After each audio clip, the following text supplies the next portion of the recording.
we have Madam Karma Sonam, who would be presenting about person-centered planning, and she is currently the founding director, I think, of PHENSEM Parents Support Group.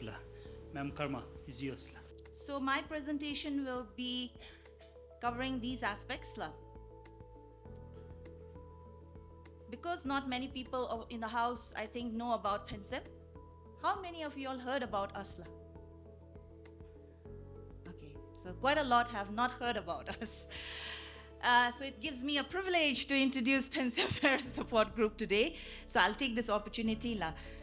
So we'll go through a brief run through about how we started our parent support group and what are our core programs, and we'll talk about the person-centered planning now.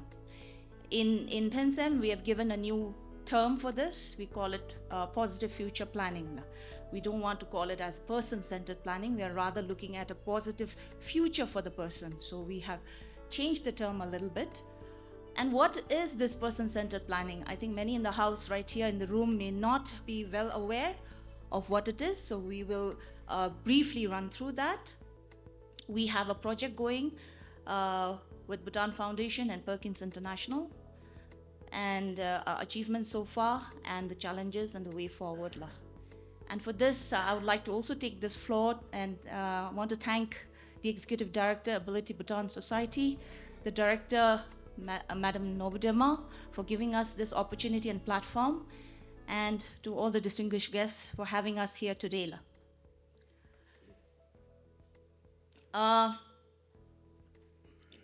PHENSEM Parent Support Group was informally founded in July 2017 by three of us, myself and my colleague is there, Prashanti, and we have another mother who is currently not here. She's out of station right now. So the three of us, we are also parents of children with disabilities. All three of us have diverse children. We have children who have diverse disabilities. When we went through our own struggles and challenges, we felt that there was a need for families to come together, because when we met after many years through some occasion, we really clicked, like it was like we were meeting after we just got introduced. Prashanti and myself, we knew each other for a very long time. We graduated and did our orientation together.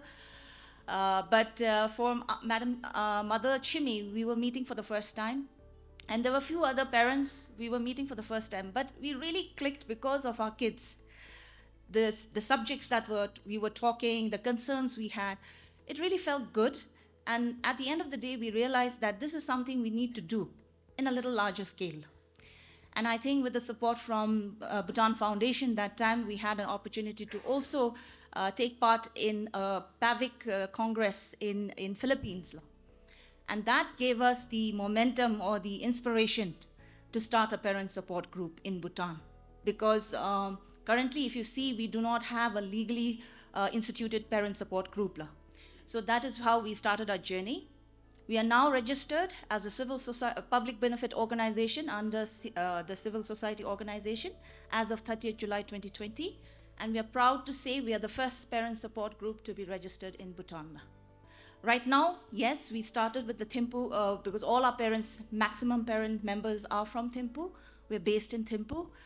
But now, starting from this year, hopefully from next year, we have a project coming up with Save the Children. We will be moving forward in other districts as well. Okay, many of the people, they look at our name, PHENSEM, and they take it literally. Rolu Phenigi Sem. Right? But it's not only that. It has much more meaning to it. So what we actually stand for, we stand for the positive attitude and hope for the parents, to bring about actions that are useful to benefit and help the children, parents, and the society as a whole with mindfulness, positive thoughts, and feelings. Basically what we are all talking about right now, inclusiveness.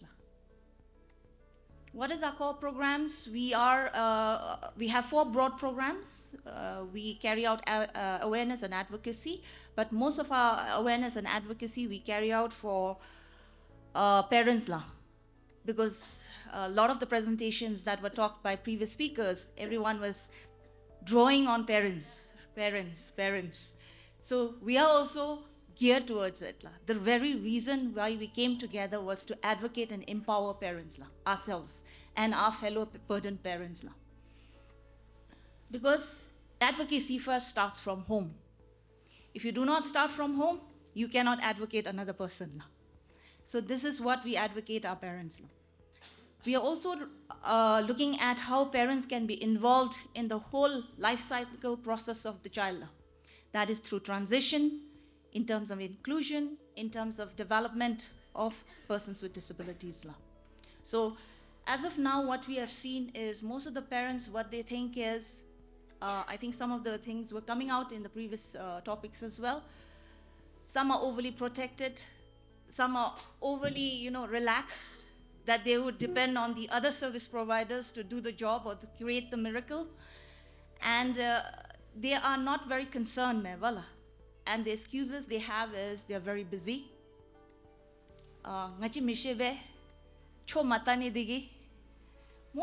So all these have come about. So what we are saying is, no, that is not correct. It's your child at the end of the day. You know best. And the speaker right in the beginning, they were saying that parents are the experts because they are dealing with the child day in and day out. So exactly, this is what we want to advocate them. Then we have parent-to-parent counseling and self-care. As you know, this is a very stressful and tiresome journey for many of the parents and families. So we have parent-to-parent counseling where we experienced parents come together, we advocate and we hear out, especially the new parents who have children newly diagnosed. So we do have these counseling services, not professional, but parent-to-parent, just that we sit together and we hear them out. We give them a room where they can pour out their frustrations and their angers and their challenges. Then we also conduct self-care activities for our parents so that they are mentally also stable. If they're not, they cannot take care of their children. So Ani, and the very important factor, I think here it was coming, that everybody works in silos. So this is what we are trying to say, that we as a parent support group, we are trying to collaborate with government and relevant stakeholders to build this inclusive society. So what is this positive future planning or person-centered planning? We will be getting into this. How we started it in PHENSEM. In August 2020, when there was a lockdown, schools were closed and online classes were going on, we realized as many of the parents had their children at home, they had to look after them, at the same time teach them. They were going through kind of a more stressful phase. So that is what, when we started talking with Bhutan Foundation and Perkins International, what we could do. We came out for the first time to try out this transition planning exercise for a group of parents. So there were 7 parents who underwent this exercise, and my family and Prashanti's family were also part of it. And it was a very interesting exercise. It was, let's say, for me personally, it was an eye-opening experience for me, a self-realization, looking back, giving a clearer perspective of where me and my family should head towards with regard to my son. So when we realized that this has so much of positive impacts in the way we think, the perceptions we have, in the realities that are there surrounding the environment, we realized that this is a very good exercise to actually start off with, also with schools. So then in 2020, that same year, with again with the Bhutan Foundation and Perkins International, we started with the transition planning exercise with partner schools. That time we had ELC. So we had ELC primary teachers undergo this training, primarily so that they can help parents who are bringing the children for admission in schools, and also that can help them to form the basis for their individualized educational plans, IEPs. So this would be very useful, say no dila. We started off with this journey. And then while we were looking at, first we were only focusing on the schools. Then we realized that it is not just the schools that we should do this exercise. What are we for here? We are for parent support group. We should also be working with parents and families to undergo the same process. But there is a huge number of parents and children with disabilities. So we had a project signed with Bhutan Foundation and Perkins International, which is a 2-year project. First year has been completed. We are now in the final year to train and certify local PFP facilitators who will be working with PHENSEM to carry out this PFP process for parents and families. So currently we have 6 facilitators undergoing this certification program. It's a 2-year process. And in that process, these facilitators are also helping families because you need to have hands-on learning as well. It's not just having a training done and a certificate achieved. You have to go through a rigorous hands-on training, actually working with families and actually doing this PFP process in person.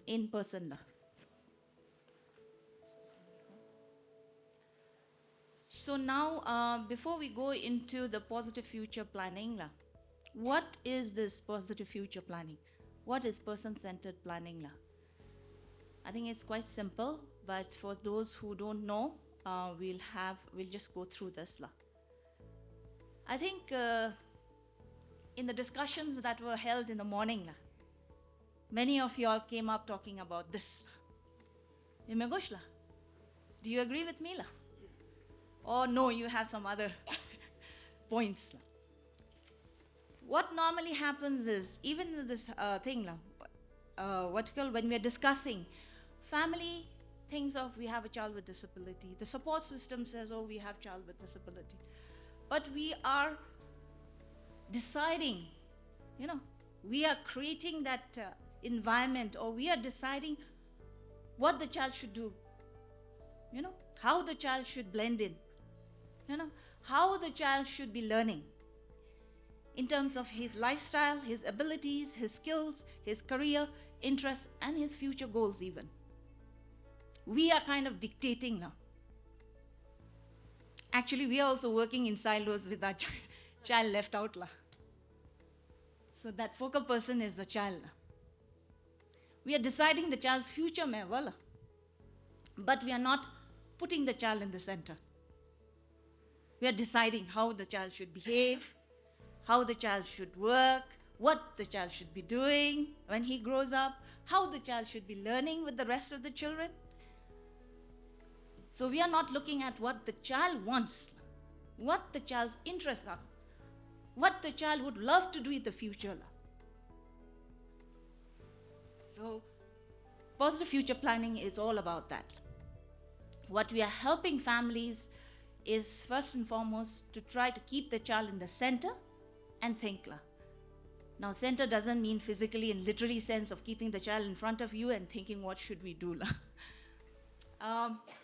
We have a series of exercises and steps that we have been trained to carry out with our families.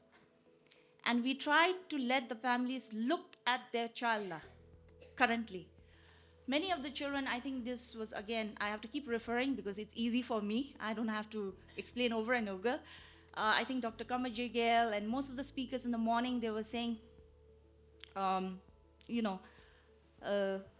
of the parents are very protective, overly protective when you have some condition.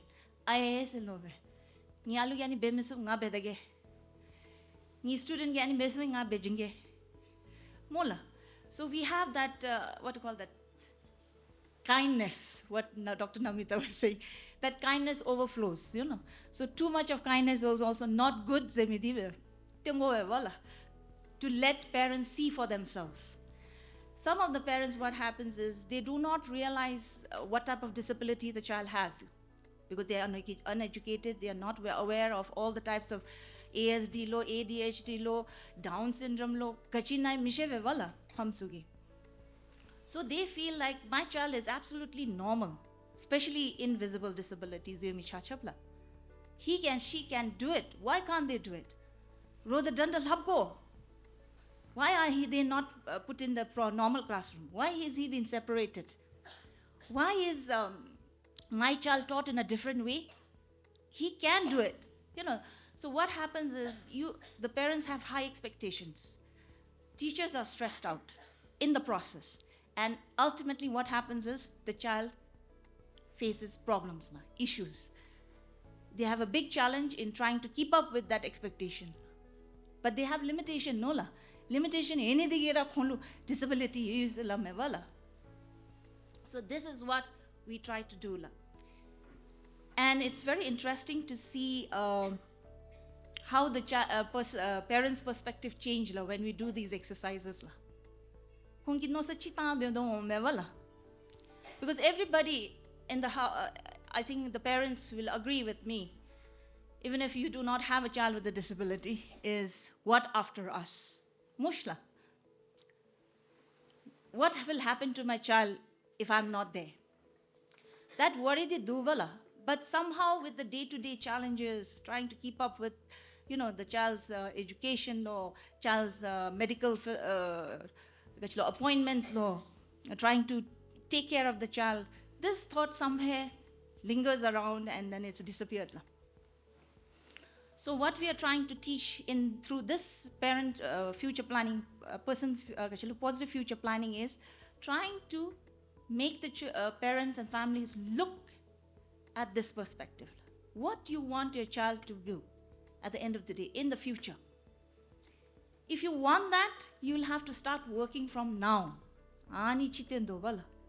If you can't expect a child who's become 20 years old and then you're expecting him to straight away work when he has not received any intervention, he has never gone to school, and you are suddenly expecting him to work in the, like any other person in any other offices. That is impossible. So to make the child independent from early on, the parents and families and the support systems all out here have to work together, Mevala, each step of the way from now, so that the child, when they reach that certain level, or at the end of the day, the child gains some kind of independence as far as possible. So this is the approach that we do, and we help the parents to look at it. The achievements so far, that through this 1.5 years almost now, we have 16 parents who have undergone or they are currently undergoing this positive future planning process. We have developed 12 plans for all these parents and carried out. Out of that, 4 have completed the mapping process recently. Currently, we are doing with 4 other parents. We are currently doing this PFP process with 4 parents, plus another 6 parents who we are monitoring.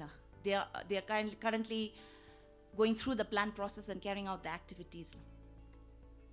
What we have seen, some of our feedbacks is that there is better awareness and planning for families to help children for a better and meaningful future. This is what we have seen after this exercises. Most of the parents' feedback was like, oh, we never realized. We never thought about this. We thought something different, but when I look at it, my child has different abilities, different expectations. So this is what we found out. We also found out through this change in plans and activities that currently we help the parents to plan from what the exercises have, from the exercises that we have gone through, the plans we have made, and the activities that is carried out. We find that the children are more calmer, more responsible, and they're learning and improving new skills now. This is what we have realized. Of course, it's not very drastic, but small steps have already started. And this is very important. We also found out that there is a lot of self-realization and better teamwork among family members. Mashugi, I think, will agree with me. When you have a child with a person with disability, it's always the genku of the mother. And it's quite surprising whenever PHENSEM organizes any workshops, it's 100% attendance by mothers. And we can understand, because fathers have to earn. But we don't want to deny some of the fathers who are at the background, who are also, encouraging the mothers.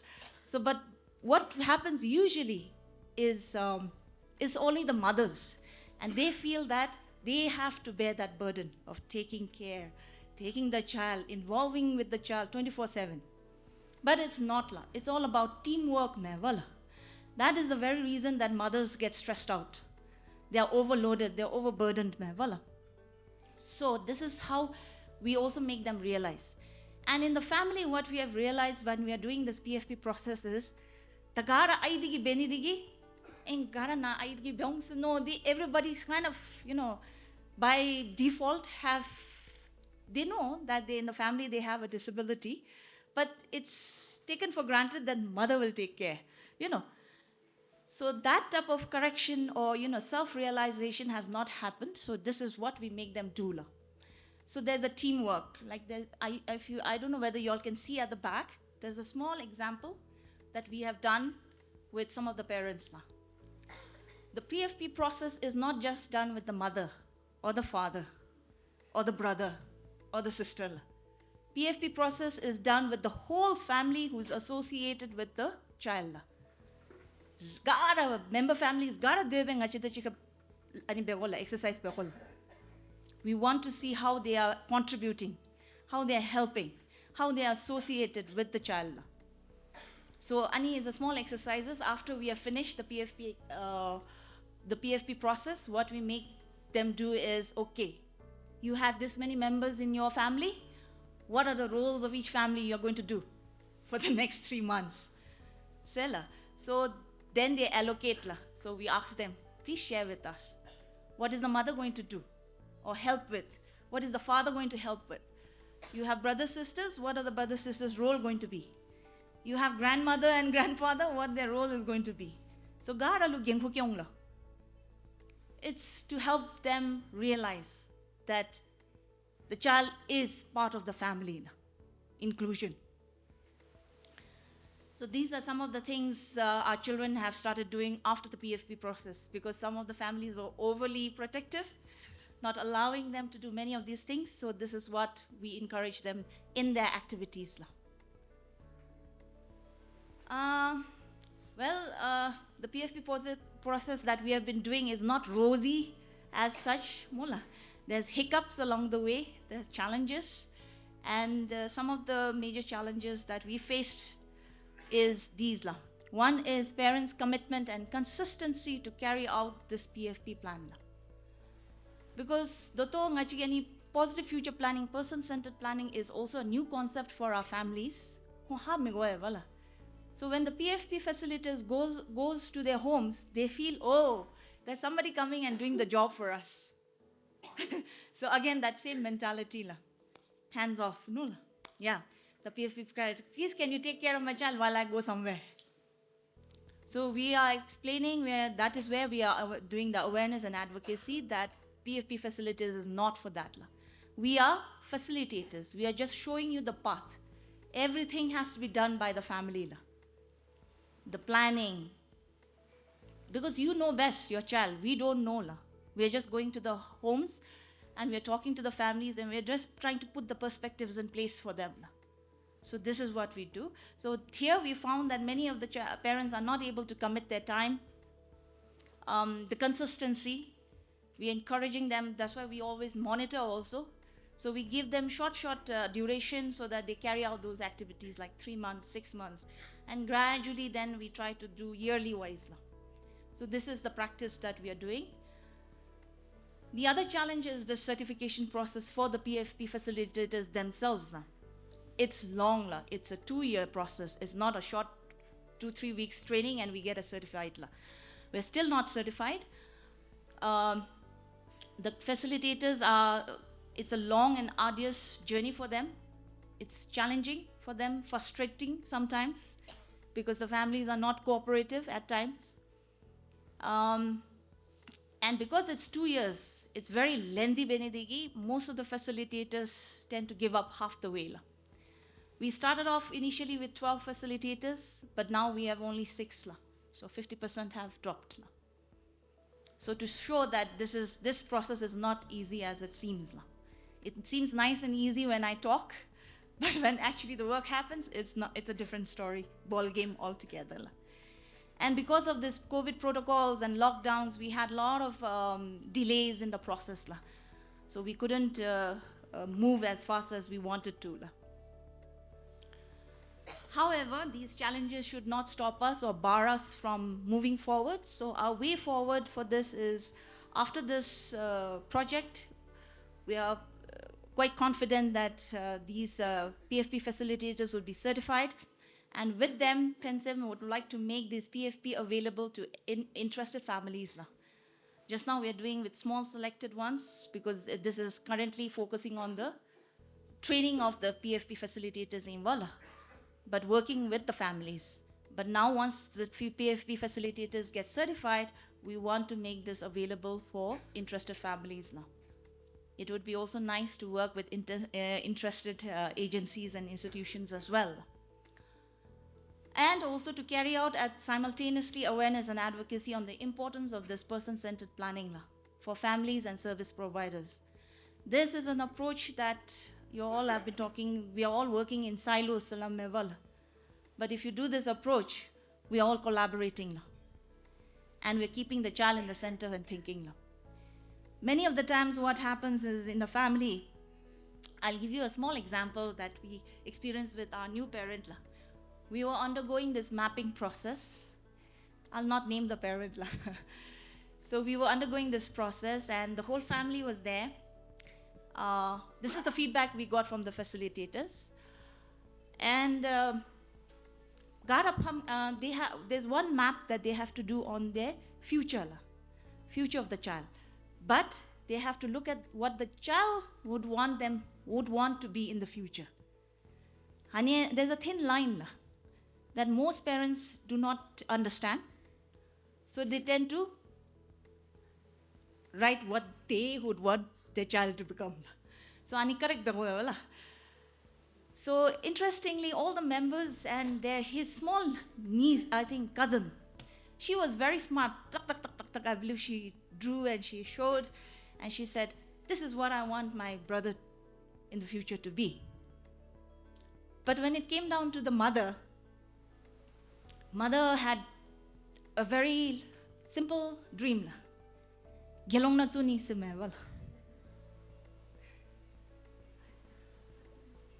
Her explanation was, what was depicted was that she sees his future in the monastic body, which is okay. Everyone has their thoughts. But then we wanted to realize, is it the dream the mother is seeing for her son? Or is it the dream the son is seeing for himself? That is important. We are given the choice, as human beings, to choose what we want to be. So why object person with disability? So we had to reset, explain, look at his interests and likes and dislikes. This boy, he's already 16 now. I think he's almost 17 now. He loves watching movies. Every month, movie tawa jogolo. And he loves uniforms. His uncle is in police. And every time his uncle wears a uniform, he feels very excited. So sometimes he puts a uniform with his uncle and he also, enjoys that uniform. So these all come out from the parents' the families. So when we look at it, we try to show this to the mother. And we said, okay, if he wants to be in the Gelong, would he be allowed to go every month to watch movies? Right? His interest, priority in Memenala. He loves to be policeman or, someone in uniform, right? Would he enjoy wearing that robe and sitting in Diglam Namja with that monastic body discipline? So these were questions that we sort of instilled in the family and made the family rethink again. And then the next couple of days, after a week, I think, the mother came back with a beautiful future plan. So this is interesting journey. This is what happens. So just to give you a small story of what things happen. Another one I'll just share before we end is, next slide. there's a small child. This parent is a parent whose child is kind of recently diagnosed, and they're still struggling with acceptance issue. But it's okay.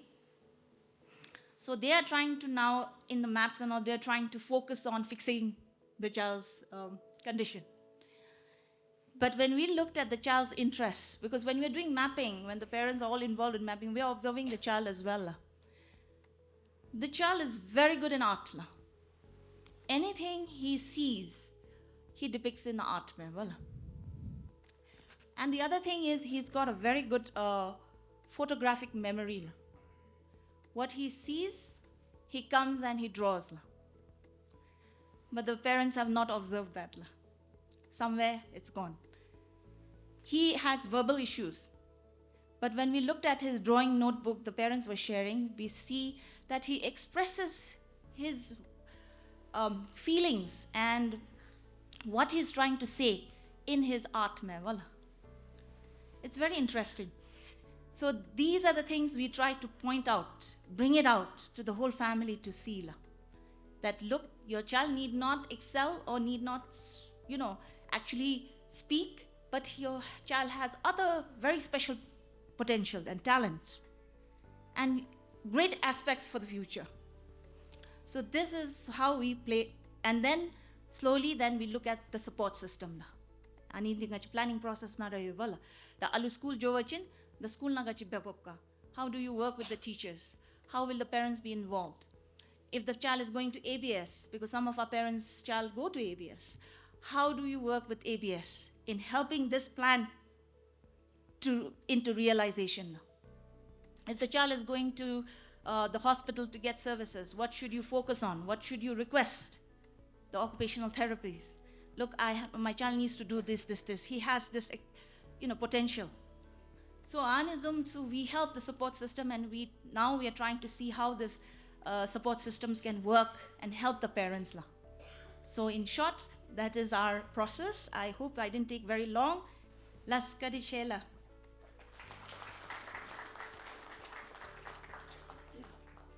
Hello, madam. My name is Bikash Mishra. Yes. For those parents who want to take part in this PFP facilitating program, how can they take? What's the process behind, for taking part? Like, is there any way that they can? You have to be a member. Member, ma'am? Very simple. Thank you. Be a member, and then all parents are welcome, especially if you have children with disabilities, you're welcome. But we have a condition that you have to be a member, because it's not fair for the other members, right? So we want you to be members, and then we'll be starting off with the process. And when we advocate, if there are parents who are interested, they will send us their names. But it doesn't mean that all of them will be included. We will be talking to them. There are many conditions applying to this.